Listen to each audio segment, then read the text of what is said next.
Salve, salve, meus amigos e minhas amigas, sejam todos muito bem-vindos a mais um Passando de Nível, nosso podcast de games aqui do Podverso da Geek. Aqui quem vos fala é Léo Nerdkit e hoje a gente vai falar aqui, galera, sobre a cultura dos jogos, né? Uma das culturas, na verdade, de coisas que vieram lá de trás, que a gente usa até hoje, e essas coisas, assim, conforme os videogames vão aumentando, essas coisas vão aumentando junto. Claro que eu não estou sozinho aqui, estou com ele, Felipe Chaves. Boa noite, Léo, boa noite, boa tarde, bom dia para todos que nos ouvem aí.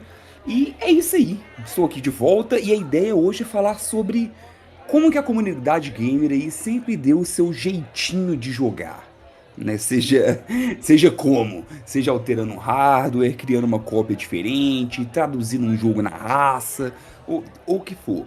Né? Então, muitas vezes eu sei que existe alguns certos preconceitos, às vezes aí com a questão de desbloqueio e de alteração de hardware e software como um todo, mas a gente tem que admitir que é o que torna muitas vezes videogames acessíveis, né? Várias vezes muita gente não teria acesso, talvez até a gente, quando a gente deve contar um pouco a nossa história aqui com isso, né? Mas talvez até mesmo nós não teríamos acesso a muita coisa se não existisse todas essas opções, principalmente aqui, falando de nós gamers brasileiros, né? Exatamente. Mas antes da gente continuar, você já sabe, né? Siga-nos aí, @podverso, @multiverso.dageek, Degustando voltando, Cinegeek voltando. Cara, escutem o último que saiu, que ficou da hora pra caramba. Recomendo bastante vocês ouvirem ele. Entre outras coisas aí que estão saindo. Nosso Passando de Nível offline também, estamos preparando aí o segundo episódio, deve sair em breve. Contra o tédio, o homem tá voltando, o homem tá fazendo vídeo lá no Instagram, né não? Sim, e agora ainda tem uma parceria. Já existia ali o Multiverso Expresso, né, que já tem ali feito pela Paola, o Josimar, a Léo já apareceu lá e tudo. Que é aquele conteúdo, aquele drops mais rapidinho ali que aparece lá no Instagram do Multiverso da Geek. E agora temos aí o Multiverso da Geek contra o tédio. Uma parceria aí minha com o Multiverso Expresso, onde eu também vou entrar ali para dar algumas dicas rápidas. E já cheguei lá falando de videogame, quase que um DLC do nosso episódio de expectativas. Né? Então, eu falei ali do sucesso de Pokémon Pocopia, que era um item que eu já tinha mencionado no nosso episódio aqui do Passando de Nível. Então, se você gosta do Passando de Nível, vale a pena acompanhar lá, porque volta e meia eu devo trazer algum tópico de videogame lá também. Isso, e domingo, eu não sei se esse episódio vai sair amanhã, mas domingo vai ter um meu. Vai sair um meu lá, não vou falar o que é, mas vai sair vai sair um lá também, que eu produzi, inclusive fiz ele hoje. Gravei ele hoje. Um hoje também, hein? Então a gente tem que ver se não é a mesma coisa. Tomara que não. E quem quiser seguir lá, @nerdkit no YouTube, @nerdkit com 2T's no Instagram. Quem quiser dar uma passada na lojinha, o link tá lá na bio do Instagram. Então tem bastante coisinha lá. Conteúdo de RPG vai voltar, já está sendo produzido. Então quem gosta de RPG de mesa aí, quiser dar uma passada lá, já tem um acervo de mais de 500 vídeos de RPG lá. Mas se vai ter mais, tô voltando a fazer, então vai ter mais um pouquinho. Então, quem quiser se inscrever no canal lá, se inscreva que vai ter bastante coisa. E sem mais delongas, vamos falar dessa cultura deliciosa que é os brasileiros nos videogames. Vamos lá.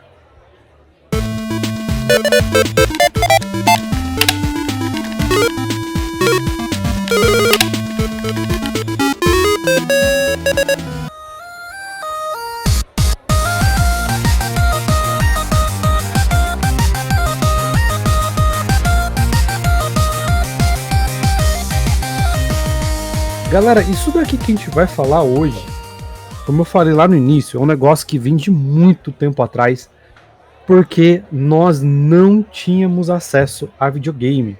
Certos consoles nem eram para ter chegado no Brasil, porque na época, lá nos anos 80, 90, o Brasil não era visto como um potencial para videogame, né? Ainda mais porque não tinha internet, nem nada disso.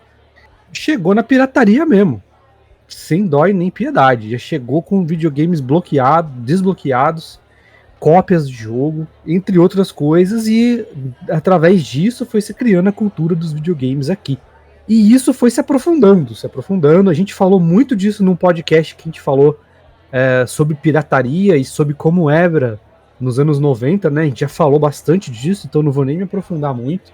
Tem um episódio no Passando de Nível que a gente já falou sobre isso, inclusive, alguns anos atrás. E esse episódio é bem conectado com ele. Hoje em dia, tem várias formas de você acessar, porque veio dessa cultura. A internet começou, já veio emulação. Então, tem muita coisa, porque as coisas não chegam, as coisas aqui são hiper caras. Então, o brasileiro deu o jeitinho dele de jogar videogame, olharam pra gente. Mas mesmo olhando pra gente, ainda essa cultura segue muito forte.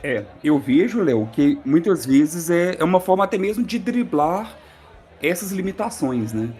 Então, hoje, acho que quem não é da nossa geração, quem é da geração de agora, talvez esteja mal acostumado com essa questão de lançamento simultâneo e tudo mais. Mas na nossa época, era uma realidade completamente diferente.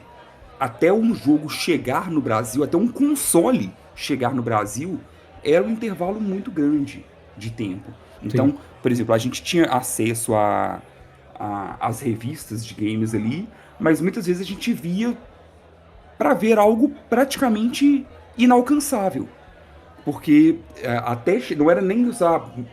Se tivesse algum amigo que tinha, era porque talvez ele visitou o exterior, sabe? Era algum amigo que tivesse mais dinheiro e acabou trazendo. Porque tirando isso, era impossível. Eu lembro muito de Pokémon.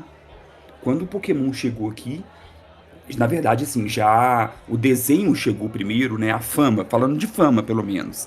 A fama do desenho chegou primeiro, e aí quem gostou depois começou a pensar ali nos jogos e tentar descobrir e ficar sabendo que existia um jogo e que aquele desenho era inspirado em um jogo. Mas isso... Pokémon já era febre há muito tempo lá no Japão. Sim. Então, quando virou notícia pra gente, lá já tinha passado por muito tempo. Então, sempre existiu esse delay muito grande aqui. E aí, uma forma de driblar é até um pouco disso também, né? Assim, desses desbloqueios, dessas formas. Inclusive, a gente tinha empresas brasileiras que fabricavam consoles, né, Léo? Assim, sim. Consoles híbridos, fazendo um hardware ali, uma coisa que hoje em dia seria muito mais complicado de existir, mas que na época a gente tinha ali o Turbo Game, dentre outros, que além de ter cartuchos próprios, mas também às vezes fazia ali, pegava cartucho de Nintendinho, dentre outros consoles. Exatamente. E cara, quando a gente descobriu, a emulação veio batendo. Mas assim, antes da gente chegar no emulador por si só, a gente tem que passar um pouquinho dos clones. O que seriam isso? Aqui no Brasil foram criados consoles clone e consoles assim, de marca, tá? Tô falando Gradiente, Tectoy, que lançou clones de videogames que eram impossíveis de chegar no Brasil. O maior afetado disso tudo é os Nintendo 8 bits, tanto o Famicom quanto o Nintendo. Então aqui no Brasil saiu o grandioso Phantom System, que é um baita console, diga-se de passagem, inclusive com vários jogos exclusivos brasileiros que tem nele. Top Game, Turbo Game e a Dynacon, né? A Dynacon fez um monte dele aqui. O Dynavision 1 e 2, ele funciona cartuchos de 62 pinos, o 2 de 72 pinos. Aí o 3, o 4 e o 5 tem o sistema para os dois. Então os caras já estavam, né, trazendo de forma, entre aspas, oficial, né? Mas a gente coloca como um clone, porque além de ter os cartuchos desses videogames mesmo, os cartuchos de Nintendo, e Famicom funcionam nele também, né? Então eles emularam lá o sistema, deram uma modificada e criaram aí os clones, né, dos consoles aí pra gente poder jogar. Então, como a gente não tinha muito acesso a Nintendo 8 bits aqui, pô, você tinha aí o Phantom, você tinha o Top Game, o Turbo Game, que fazia tudo que você precisava fazer. E Sim. a Dynacon também tem um PC, chama Dynacon PC, que você tem o encaixe do cartucho, que funciona a mesma coisa dos outros sistemas, e também tem a entrada de disquete. Porque o Famicom tem o Disk Famicom, que é um Famicom de disquete, e também tinha o MSX, que a gente também não teve acesso, mal veio pro Brasil esse console, que era um PC computer, né, vamos dizer assim, que os jogos eram no disquete. Até isso, os brasileiros trouxeram, a Dynacon trouxe, e a gente conseguiu ter acesso também. É muito legal. Eu entrei nesse mundo aí dos consoles, né, de games e tudo mais, com um Turbo Game. Uhum. Então foi o Turbo Game ali que me trouxe aqui talvez para estar aqui falando de videogame agora com você. Eu praticamente não tinha jogos de Nintendinho, meus jogos ali eram todos do Turbo Game mesmo. O Turbo Game ele tinha muitos jogos que era tipo vários jogos em um cartucho, né? E coisas do tipo. Mas quase todo o contato que eu tive com jogos de Nintendinho, tirando os remakes que saíram pra Super Nintendo depois e tudo mais, foi no Turbo Game. Sabe, Sim. eu quase não vi. Eu quase não joguei Nintendinho, de verdade. Eu, assim, diretamente jogando um console, o Nintendinho. Eu jogava os jogos de Nintendinho sempre nesses outros consoles ali. Então, poxa, primeira vez que eu joguei Mario 3, dentre vários outros jogos ali, foi no Turbo Game. E talvez se ele não existisse, né, se a CCE não tivesse lançado esse console, Uhum. assim, a gente não teria esse acesso, né? Porque realmente Atari, Master System, a gente até via com uma frequência maior. Mas o console da Nintendo não era fácil de ver aqui no Brasil, não. Não. Até pra locadora era difícil trazer. Então Sim, foi um jeito aí, um jeito bom, né? Como eu disse, foi um jeito oficial. Igual você falou, marcas como CCE, como é que é? A Tectoy trouxe videogames que faziam essa, esse clone, né? Desses videogames que a gente não tinha acesso. Pô, jogamos pra caramba e era um custo muito bom na época. Não era caro esses jogos, né? Até os jogos que eram brasileiros, assim, oficiais, assim, não era caro na época. Então você tinha uma um retorno muito grande, assim. Você pegava o jogo barato, jogava, trocava, alugava, tinha bastante. Então ele deu bastante margem, assim, oficial, né? Nessa época para isso. Mas, com o surgimento da internet, aí a pirataria veio forte mesmo, né?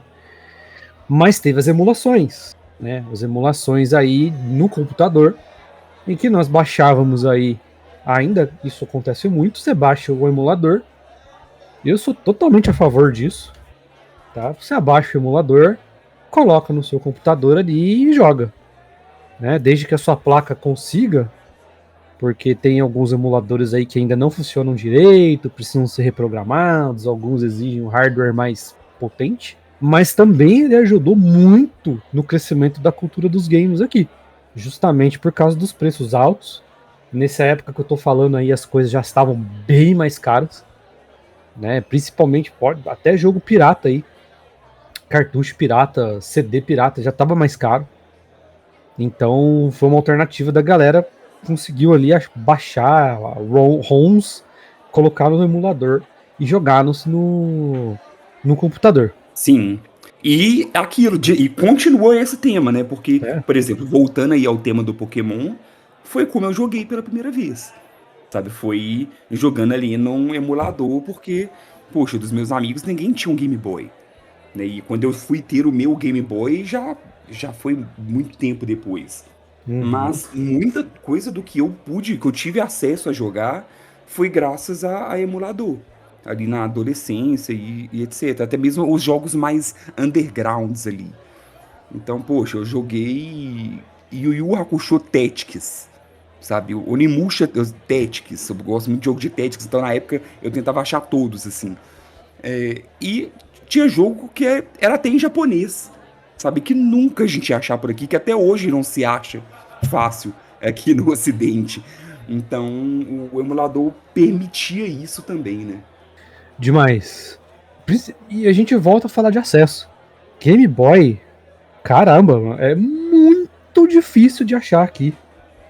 Até no auge dele, que foi com Pokémon, Dr. Mario, Donkey Kong Game Boy. Cara, era muito difícil. Tanto o Pocket, quanto o Classic, quanto o Color. Muito, muito, muito difícil. O Game Boy, eu achei assim com mais facilidade quando era o Advance. Porque os clássicos mesmo, passei longe. Longe, longe mesmo. Muito longe. Mas sim, era acesso, a gente dava os nossos jeitos. E falando em dar jeito, cara, e continuando a falar de emulação, hoje em dia os próprios consoles são utilizados como emulador. Eu mesmo, Verdade. eu mesmo tenho um, e inclusive isso é um ponto, eu acho assim, mágico da emulação, cara. Porque você não joga o seu console fora, mano. Você reprograma ele e transforma ele num console emulador. Eu mesmo tenho um Wii aqui em casa que eu levo para evento para o pessoal jogar, né? O leitor dele não funciona. Então eu transformei ele num emulador. Ele tem jogos de Wii para baixo. Só que eu foquei em colocar jogos da Nintendo. Então eu tenho desde Game Boy até o Wii. Mas se eu Que legal. quisesse, eu conseguiria emular PlayStation 1, conseguiria emular PlayStation 2. Tem até jogo de GameCube nele. Conseguiria emular Dreamcast, conseguiria emular Saturno, conseguiria emular tudo. Porque, putz, os caras deram um jeito de reprogramar os consoles que, porra, entre aspas, assim, você recicla o seu console, mano. Você reaproveita ele. Eu tô fazendo. Tem um Xbox 360 aqui também que não funciona o leitor.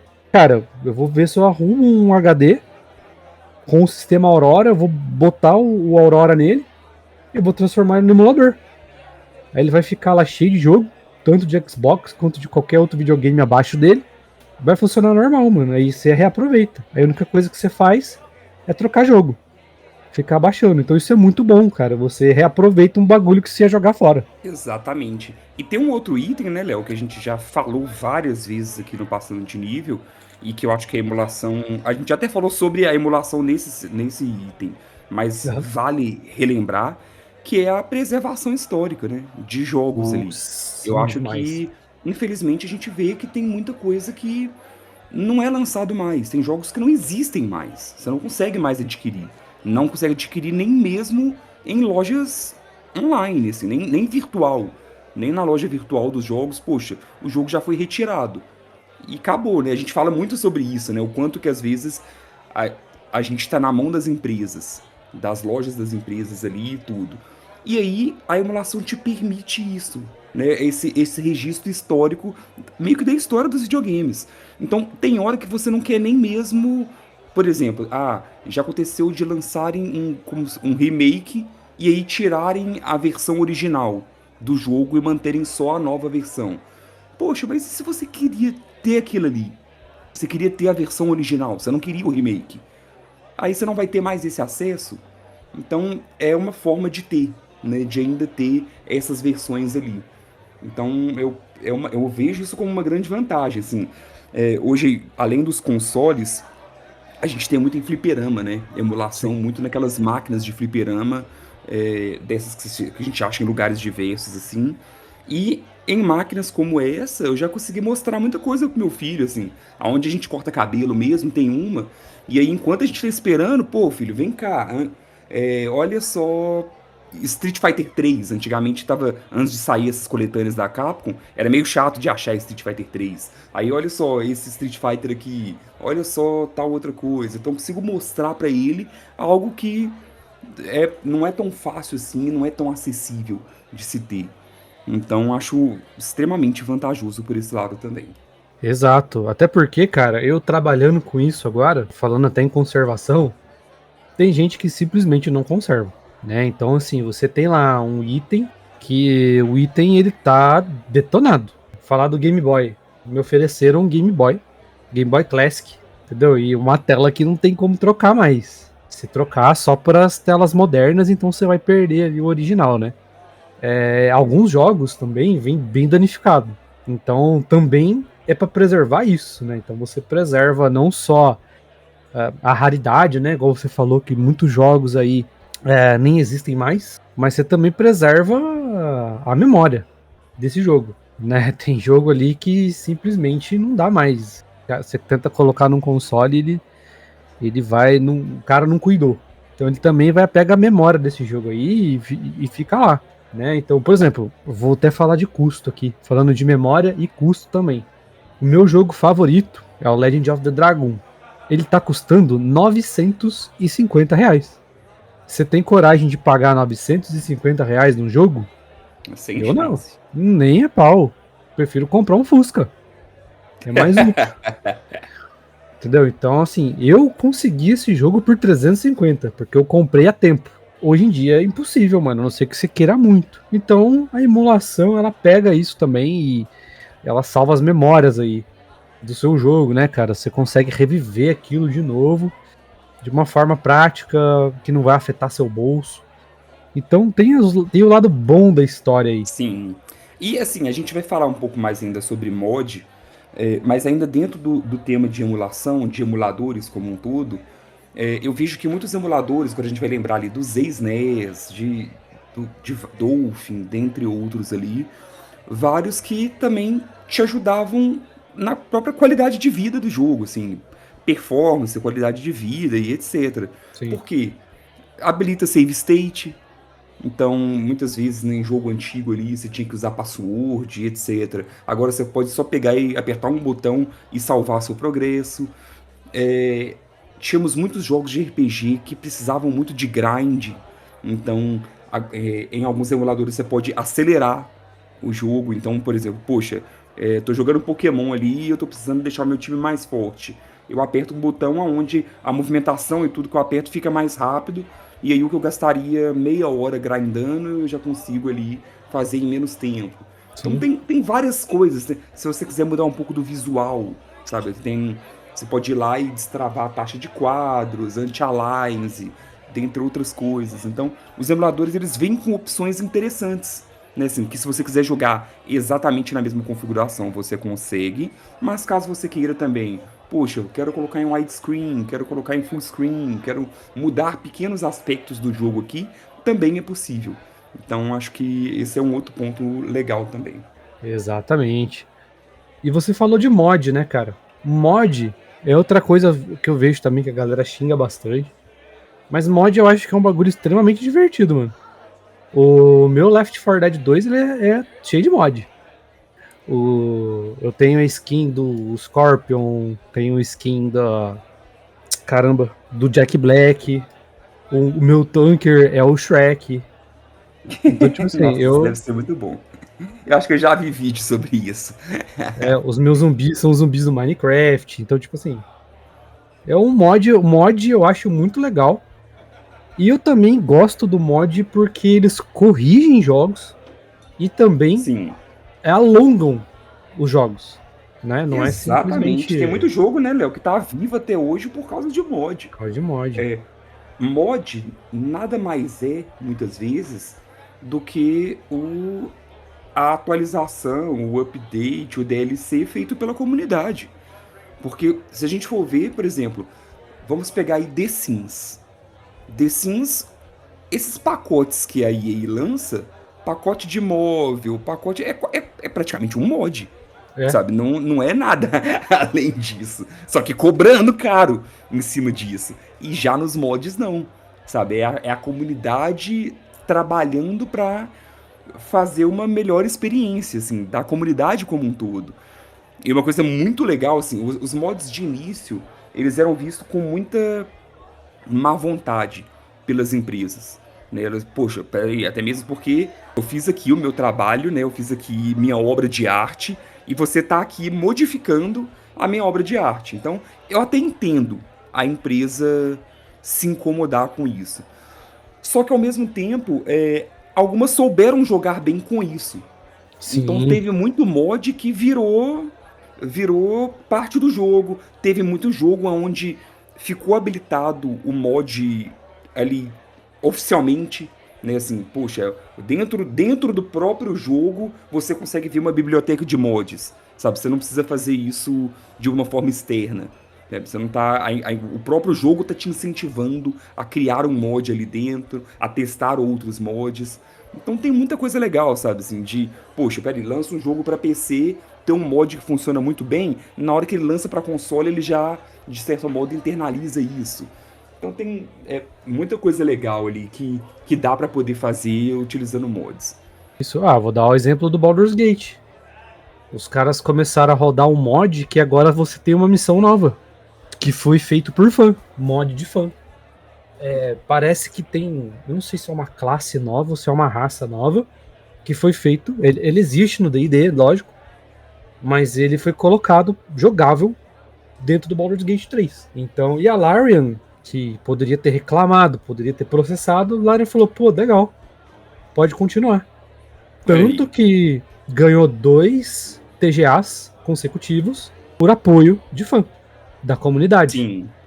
Então é isso. Eles criaram os mods, prolongaram o jogo. Eu acho que tem algum outro jogo que tem da Larian que é isso também. Eu não sei se é o Divinity 2. Não me lembro agora. Que tem também. Os caras prolongaram o jogo, criaram uma missão. Você pode jogar. A empresa vai lá e oficializa.